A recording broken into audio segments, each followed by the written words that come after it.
Guys নিয়েছি একটা চামিচ। কী খাবো জানো? আমার খুবই পছন্দের এত বিশাল পছন্দের একটা খাবার।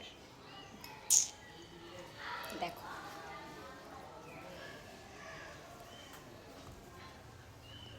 এত বেশি পছন্দের যে বলে শেষ করা যাবে না।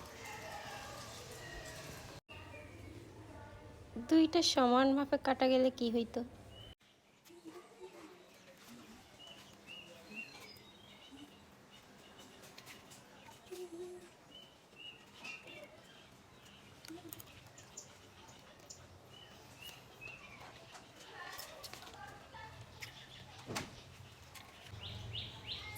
কি সুন্দর পাখির শব্দ।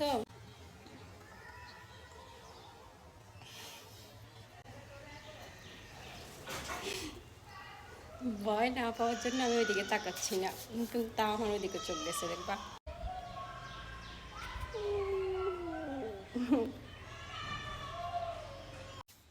আমি যেন ভয় না পাই সেই জন্য কী করি, এটা তো হচ্ছে আমার রুমের পাশে। রুমের জানালা থেকে হচ্ছে দেখা যায়, একটু একটু করে ওভাবে তাকাই যেন একটু একটু করে ভয়টা দূর হয়, ওই জন্য আর কি। একটু করে তাকাই, দেখি যে তেমন জড়ো হয়ে বসে আছে। তারপর একসাথে কি করে এইভাবে মাঝে মাঝে দেখি এভাবে ডেউ খেলায়। সামনাসামনি দিয়ে বুঝে যায় আর কি, এভাবে ডেউ খেলাবে কিছুক্ষণ, এই সবাই একসাথে একটু চলে যাবে, আবার একসাথে আসে এভাবে বসবে।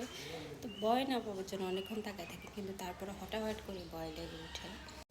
গাইস, আমি যখন এখানে এরকম মধুর বাসাইটা দেখি আমাদের এখানে, তখন হচ্ছে গিয়ে আমার মাথা আসে যে এগুলো হচ্ছে তো খাঁটি মধু তো এরকম পাওয়া যায় না। মধু হচ্ছে ওইরকমভাবে পাওয়া যায় না, সব কিছুতে হচ্ছে বেজার কোনটা খাঁটি তো বোঝা যায় না। আমি যে একটু করে নিব, তারপর হচ্ছে মুখে দেওয়ার জন্য, কারণ মুখের জন্য হচ্ছে মধু অনেক ভালো বলে আমি একটু করে এখান থেকে মধু নিব, নিয়ে হচ্ছে ওগুলো মধু মুখে দিব, ওটা মুখের জন্য অনেক ভালো।